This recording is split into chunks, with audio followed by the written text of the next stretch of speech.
السلام علیکم، نظر ملکی نیوز ایچ ڈی کے ساتھ میں ہوں آپ کی ہوسٹ سمرہ مصطفیٰ۔ نیوز ٹوڈے میں شامل کرتے ہیں سب سے پہلے آج کی اہم خبریں۔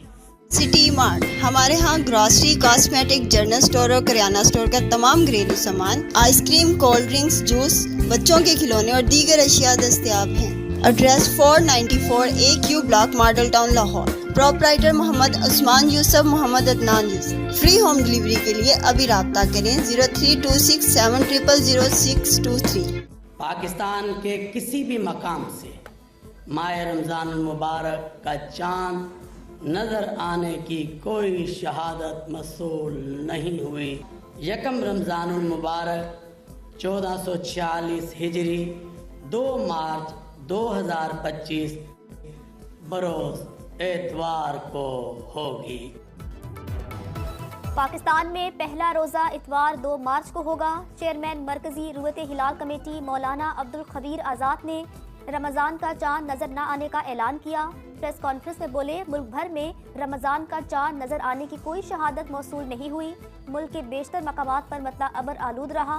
پشاور، اسلام آباد، لاہور، کراچی اور کوئٹہ سے رمضان کے چاند کی کوئی شہادت موصول نہیں ہوئی۔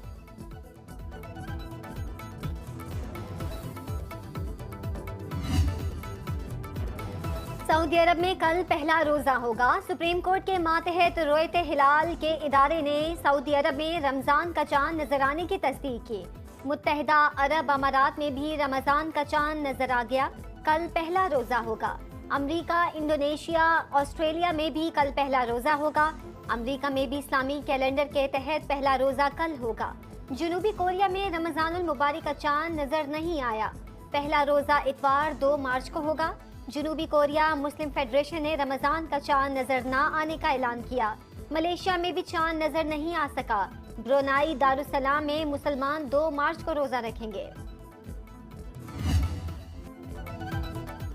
سارے وزیر مشیر اللہ اور عوام کی عدالت میں جواب دہ ہیں۔ وزیر اعظم نے وفاقی کابینہ کو صاف صاف بتا دیا، کہا کارکردگی سے متعلق کوئی سمجھوتہ نہیں ہوگا، تمام اراکین کے کام کا خود جائزہ لیں گے۔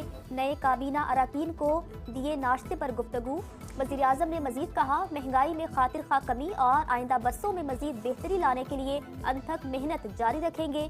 وزیر اعظم شہباز شریف کا کہنا ہے، خصوصی سرمایہ کاری سہولت کونسل کے ذریعے سرمایہ کاروں اور کاروباری برادری کو آسان اور سہل پلیٹ فارم مہیا کیا، جہاں ون ونڈو آپریشن کے تحت سہولیات فراہم کی جا رہی ہیں۔ ملک کے ممتاز صنعت کاروں اور کاروباری شخصیات سے گفتگو۔